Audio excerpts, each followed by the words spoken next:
ये तो हम सबको पता है कि जब हम with in the state supply कर रहे होते हैं, विद इन द स्टेट मतलब एक ही स्टेट के अंदर ही सेल कर रहे होते हैं, तो CGST और SGST लगता है। मतलब जितना भी पैसा है आधा सेंट्रल गवर्नमेंट के पास जाता है और आधा स्टेट गवर्नमेंट के पास जाता है। CGST मतलब यही हुआ, सेंट्रल GST और स्टेट GST। और IGST का मतलब क्या हुआ, इंटीग्रेटेड GST। अब देखो, जब हम एक स्टेट से दूसरे स्टेट में सप्लाई कर रहे होते हैं तो IGST लगता है, ठीक है। IGST में पूरा फुल रेट जाता है, जैसे CGST और SGST में तो रेट डिवाइड हो जाता है टू में, बट IGST में पूरा फुल रेट जाता है। और जब हम जर्नल एंट्रीज कर रहे थे तब हम लिख रहे थे input CGST, input SGST, output CGST, output SGST। But IGST के केस में हम यूज़ करेंगे सिर्फ इनपुट IGST और आउटपुट IGST। सारी जर्नल एंट्रीज जैसे पास करते थे वैसे ही होंगी, बस डिफरेंस ये आ जाएगा कि CGST और SGST की जगह हम IGST लिख देंगे, ठीक है। आज हम समझेंगे कि जैसे अभी तक हम लोग क्या कर रहे थे, अगर CGST में इनपुट ज़्यादा होता था, जैसे जैसे जब हम यहाँ पे इनपुट CGST लिखते थे और आउटपुट CGST भी हमारे पास होता था और उसे एडजस्ट करवाना होता था, तो हम क्या करते थे, डायरेक्टली एडजस्ट कर देते थे। डायरेक्टली ऐसे कर देते ना एडजस्ट, क्योंकि वो विद इन द स्टेट है, ठीक है। तो जो भी बैलेंस है एडजस्ट CGST का CGST से और SGST का इनपुट किससे कर देते थे, आउटपुट SGST के आउटपुट से, ठीक है। हाँ, बट मान लो IGST भी आ गया बीच में, IGST का भी इनपुट आ गया बीच में, तो एडजस्टमेंट कैसे होगा, आउटपुट IGST से। हाँ आउटपुट IGST से तो होगा, बट मान लो तब भी थोड़ा सा इनपुट IGST में बचा हुआ है, अब कैसे एडजस्टमेंट होगा, है कि नहीं। आज हम लोग ये जानेंगे। अब मेरी बात ध्यान से सुनना, मतलब एक मैं कॉन्सेप्ट ओवरव्यू बता दे रही हूँ कि होता क्या है। मान लो हमने परचेज़ किया किसी से, ठीक है, तो हमने साथ में मान लो हमने चॉकलेट थी वो परचेज़ की, जो चॉकलेट थी 8 रुपये की, बट उसमें IGST था 2 रुपये का, ठीक है। 10 रुपीज़ की चॉकलेट थी, हमने परचेज़ करी, ठीक। तो IGST हमारे इनपुट में क्या है, ITC अवेलेबल क्या है IGST में, इनपुट, जो इनपुट है वही ITC है। तो जब मैं इनपुट या जब मैं ITC वर्ड यूज़ कर रही हूँ तो यही समझना है कि मैं इनपुट IGST की बात कर रही हूँ। ITC का फुल फॉर्म होता है इनपुट टैक्स क्रेडिट। जब हम परचेज़ कर रहे हैं, हमने चॉकलेट परचेज़ की अपने बिजनेस के लिए, मान लो हमने सोचा चॉकलेट शेक बनाएंगे, इसका हम क्या बनाएंगे, चॉकलेट शेक बनाएंगे और इसे सेल कर देंगे। चॉकलेट शेक बनाएंगे और इसे सेल कर देंगे, हम सेल करना है 15 रुपये में, ठीक है। 15 रुपये में हम सेल कर रहे हैं और इसके साथ हम जो कस्टमर्स हैं उनसे हम GST ले रहे हैं। मान लो हम अपना चॉकलेट शेक बना रहे हैं, उत्तर प्रदेश में बना रहे हैं, और हम किनको सेल कर रहे हैं, हम कर्नाटक के कस्टमर्स को सेल कर रहे हैं। ये फॉर एग्जाम्पल, इसको लिटरली लेने की कोशिश बिल्कुल भी ना करें। कर्नाटक में अपना चॉकलेट शेक बेच रहे हैं, ठीक है। तो हम क्या हमने टैक्स लगाया 5 रुपये का, IGST लगाया 5 रुपये का। ये सब अजम्पशन है समझाने के लिए, ठीक है। अब होगा क्या, ये जो 2 रुपये है ये हमारे GST में, हमारा जो GST में अकाउंट होता है, GST के पोर्टल पर जो हमारा अकाउंट होता है, जो हमें GSTIN नंबर से मिला हुआ होता है, उसमें 2B में GSTR 2B में ये 2 रुपये IGST में शो करने लग जाएंगे। क्या करने लग जाएंगे, शो करने लग जाएंगे कि ये हमने पे किया है। ये हमारा ITC अवेलेबल हो गया, ये हमारा क्या हो गया, ITC अवेलेबल। 2 रुपये तुम्हें मिला नहीं है, तुमने दिया है ना, तो मिला तो तुम्हें 5 रुपये है, अच्छा, 2 रुपये तो तुम्हें गवर्नमेंट को 5 रुपये देना है। अब गवर्नमेंट बोलेगी मुझे GST पे करो 5 रुपये का, ठीक है, क्योंकि तुमने वही तो कस्टमर से कलेक्ट किया है। अब तुम बोलोगी कि मैं 5 रुपये का आपको GST नहीं दूंगी गवर्नमेंट, मैं आपको सिर्फ 3 रुपये का GST दूंगी। क्यों, क्योंकि 2 रुपये हमारे पास ITC अवेलेबल है IGST में, है ना। तो हम क्या करेंगे, 5 रुपये में से 2 रुपये माइनस कर देंगे और 3 रुपये गवर्नमेंट को पे कर देंगे, ठीक है। ऐसे ही क्या होता है, अब जो भी दुकानदार है, ज़रूरी थोड़ी ना वो चॉकलेट खरीद के सिर्फ कर्नाटक में ही बेचे, हो सकता है उत्तर प्रदेश का उत्तर प्रदेश में ही बेच दे, ऐसा भी तो हो सकता है। तो मान लो उसने ये चॉकलेट खरीदा भी, ये खरीदा, जो भी उसने चॉकलेट खरीदी थी, उत्तर प्रदेश में वो रहता है, ठीक है। उत्तर प्रदेश में वो रहता है, उसने चॉकलेट खरीदी थी राजस्थान से ये यूपी में रहता है, राजस्थान से चॉकलेट खरीदी थी, ठीक, और बेची कहाँ, कर्नाटक में। क्योंकि जब उसने राजस्थान से चॉकलेट खरीदी तभी तो दूसरे स्टेट से उसे IGST मिलेगा, और जब वो कर्नाटक में बेचेगा, आउटसाइड स्टेट सप्लाई करेगा, तभी तो उसे आउटसाइड स्टेट में वो मिलेगा IGST। तो राजस्थान से वो मतलब राजस्थान IGST को उसे, देगा ना GST। हाँ राजस्थान वाले को तो वो देगा ना GST, इसलिए हाँ, उसने 10 रुपये की चॉकलेट खरीद के दे दिया। वो अब राजस्थान को नहीं देगा ना, वो तो हाँ IGST IGST हो गया ना, उसने राजस्थान के उसको दे दिया ना, सप्लायर को 10 रुपये दे दिया, और जो कि उसके supplier को IGST में शो करने लगेगा। है ना। और जब उसने कर्नाटक में सप्लाई किया, अब ऐसा हो सकता है वो राजस्थान से खरीद के यूपी में भी बेच दे, तो उसके पास राजस्थान से तो आईजीएसटी होगा, है ना। पर जब वो यूपी के अंदर ही अंदर भेज रहा है तो उसके पास आउटपुट आईजीएसटी थोड़ी ना आया, फिर आउटपुट सीजीएसटी और आउटपुट एसजीएसटी आया। बात समझ आ रही है पावनी? तुम यूपी में रहती हो, नंदनी राजस्थान में रहती है, मैं कर्नाटक में रहती हूँ, हाँ। और जो तुम्हारा भाई है वो भी यूपी में रहता है, ठीक। बात समझ आ रही है? तुमने राजस्थान से चॉकलेट खरीदी तो तुम्हें क्या मिलेगा? आईजीएसटी मिलेगा, इनपुट आईजीएसटी मिलेगा। मुझको क्यों मिलेगा? अरे आईटीसी मिलेगा तुम्हें, आईटीसी मिलेगा। जीएसटीआर 2B में तुम्हें आईटीसी मिलेगा। वो तुम्हारा क्या एसेट है कि नहीं, हाँ। जिसको तुम सेट ऑफ कर सकती हो। हाँ। तो तुम्हें आईटीसी मिला ना। हाँ। मैं क्या बोल रही हूँ, मिलने का मतलब क्या है? मेरा तुम कह रही टैक्स मिलेगा। टैक्स नहीं, तुम्हें आईटीसी मिलेगा जो तुम सेट ऑफ कर सकती तुम हो। खाली मिलेगा मिलेगा बोल रहे तो बात समझ आ रही? चॉकलेट है, आईजीएसटी तुम्हें मिला, इनपुट आईजीएसटी तुम्हें मिला, हो। हाँ। ठीक है। अब तुम हो सकता है इसे यूपी के यूपी में बेच दो। जब यूपी के यूपी में बेचोगी तो क्या होगा? आउटपुट सीजीएसटी और आउटपुट एसजीएसटी होगा, है ना। और हो सकता है तुम यूपी से कर्नाटक में भेजो तो तुम्हारे पास आउटपुट आईजीएसटी हो गया, आउटपुट आईजीएसटी हो गया। बात समझ आ रही है? तो बहुत सारे तुम्हारे, अब मान लो तुम सिर्फ चॉकलेट राजस्थान से नहीं खरीद रही हो, तुम्हारा मन कर रहा है कि मैं यूपी की चॉकलेट भी ट्राई करके देखूं। तुम्हारा क्या मन कर रहा है? यूपी की चॉकलेट भी खरीदो। तुम्हारे तो तुम्हें इनपुट कहाँ से मिला? इनपुट सीजीएसटी और इनपुट एसजीएसटी भी हो गया तुम्हारे पास, है ना। हो गया कि नहीं?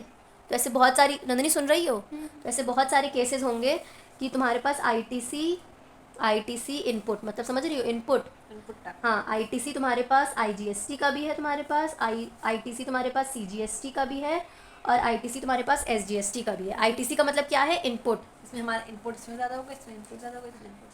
हाँ, तुम्हारे पास तीनों इनपुट हैं क्योंकि तुमने थोड़ी क्वांटिटीज़ यूपी से भी खरीदी हैं और तुमने थोड़ी चॉकलेट्स राजस्थान से भी खरीदी हैं, तो तुम्हें दोनों जगह से इनपुट मिलेगा। तो तुम्हारे पास आईजीएसटी में भी इनपुट है, सीजीएसटी में भी इनपुट है और एसजीएसटी में भी इनपुट है, ठीक है। बात समझ आ रही है? अब सुन लो पहले मेरी बात। और तुम जब सप्लाई कर रही हो, तुम जब सप्लाई कर रही हो तो तुम्हारे पास आउटपुट आईजीएसटी में भी खड़ा होगा, सीजीएसटी में भी खड़ा होगा और एसजीएसटी में भी खड़ा होगा। बात समझ आ रही है इतनी? अब देखो, मान लो आईजीएसटी है 1000 रुपये, ठीक, समझ आ रही है बात। सीजीएसटी है 700 रुपये और एसजीएसटी भी है 700 रुपये। आउटपुट है आईजीएसटी का, चलो पहले रूल्स डिस्कस कर लेते हैं कि होता क्या है। जो भी आईजीएसटी है सेट ऑफ कैसे किया जाता है? जैसे आउटपुट है हमारे पास, है ना, इनपुट भी है हमारे पास, अब इसे सेट ऑफ कैसे करना है? हमारा स्टेप 1, अब हमारा मेन एम क्या होगा? मेन एम क्या होगा कि कैसे भी करके आईजीएसटी के जो इनपुट में, आईजीएसटी का जो इनपुट का बैलेंस है, कैसे भी करके इसको हम क्या कर दें? ज़ीरो कर दें। ये हमारा मेन एम होगा, ठीक है। बात समझ आ रही? मुझे को याद आ रहा है कैन। हाँ, सही है। कैसे भी करके इसको ज़ीरो कर नहीं दें, है लेकिन क्योंकि जब ये ज़ीरो होगा तभी तुम आगे प्रोसीड करोगे। ये रूल है कि आईजीएसटी का इनपुट का बैलेंस ज़ीरो हो जाए। इनपुट जो हमने पे कर चुका है तो वो तो अगर हम जब पे करेंगे तब हम लोग फायदा करता है। हाँ, तो ज़ीरो करेंगे, फ़ायदा करता है, तभी तो पहले हमें आईजीएसटी का इनपुट ज़ीरो करेंगे, तब हम जाके इनपुट सीजीएसटी और इनपुट एसजीएसटी को सेटल करेंगे। अब ये भी ज़ीरो आईजीएसटी जीरो नहीं है तो हम एसजीएसटी और सीजीएसटी नहीं पे कर सकते। सेट ऑफ नहीं करेंगे, तो तुम्हें पहले इसको ज़ीरो करना है। अब ये इसका, अब हमें ये कैसे करना है? सबसे पहले हम आईजीएसटी का जो इनपुट है वो आईजीएसटी के इनपुट से सेटल कर लेंगे, ठीक है। आईजीएसटी के आउटपुट से सेटल कर लेंगे, उसके बाद सीजीएसटी के आउटपुट से सेटल करेंगे, उसके बाद ऊपर। और फिर अगर कोई बैलेंस बचता है आईजीएसटी के इनपुट में तो उसे हम एसजीएसटी के आउटपुट से सेटल करेंगे, ठीक। अब अगर जब आईजीएसटी का इनपुट ज़ीरो हो जाएगा, आईजीएसटी का इनपुट ज़ीरो हो जाएगा, फिर हम आएंगे किस पर? सीजीएसटी के इनपुट पर। किस पर? सीजीएसटी के इनपुट पर। और अगर तब भी सीजीएसटी आउटपुट, अगर हम आईजीएसटी इनपुट से जब सेटल कर लेते हैं उसके बाद भी सीजीएसटी आउटपुट बचा हुआ होता है ना, अगर तब भी बचा हुआ होता है तो हम उसे सीजीएसटी के इनपुट से सेटल कर लेते हैं। इनपुट तो यहाँ है ना, अच्छा, ठीक है। ठीक। फिर सेम चीज़ हम क्या करते हैं, SGST के इनपुट का करते हैं, ठीक है, ऐसे, ठीक है। अब मान लो ये तो हमने यहाँ तक डिस्कस कर लिया, ठीक है, कि सेटलमेंट कैसे होना है। हमारा मेन एम होता है इनपुट IGST को, मेन एम क्या होता है, मेन एम क्या होता है, इनपुट IGST को 0 करना। 0 करना होता है। अब मान लो हमारे पास इनपुट IGST में बैलेंस है 100 रुपये, हमने चॉकलेट खरीदी 100 रुपये की, आउटपुट IGST, लेकिन हमने चॉकलेट खरीदी 100 रुपये की, का मतलब है कि IGST में ITC का बैलेंस 100 रुपये है, और आउटपुट IGST हमने बेचा चॉकलेट शेक 200 रुपये, मतलब आउटपुट IGST में 200 रुपये है, ठीक है। अब जब हम सेटल कर रहे हैं इसको, तो हम देख रहे हैं कि हमारे पास 200 में से अगर हम 200 हटाएंगे तो अभी भी हमें 100 रुपये गवर्नमेंट को देना है। क्या करना है, गवर्नमेंट को देना है। बट मान लो हमारे पास इनपुट में इनपुट CGST भी है, इनपुट CGST भी है, और हमारे पास इनपुट क्या है, SGST भी है। मान लो इनपुट CGST में है 600 रुपये और इनपुट SGST में भी है 600 रुपये। सुन रही हो नंदिनी? हाँ। तो भी क्या हम ये 100 रुपये, रुको थोड़ी चेंजेस कर रहे हैं, यहाँ है 70, 200 माइनस 70 हटाओगे तो कितना बचेगा, 130 अभी भी गवर्नमेंट को पे करना है, ठीक है। बट हमारे पास इनपुट CGST में भी 100 रुपये बचे हैं और इनपुट SGST में भी 600 रुपये बचे हैं, तो भी क्या हम 130 गवर्नमेंट को देंगे? नहीं। क्यों नहीं? क्योंकि ये तो CGST सुन लो पहले ध्यान से, इनपुट CGST और इनपुट SGST में 600 है, बट मान लो आउटपुट CGST में हमारे पास बैलेंस है 150 और आउटपुट CGST में मतलब SGST में हमारे पास बैलेंस है 150, ठीक है। इसको इससे माइनस करेंगे तो भी हमारे पास बैलेंस कितना बचा इनपुट CGST का,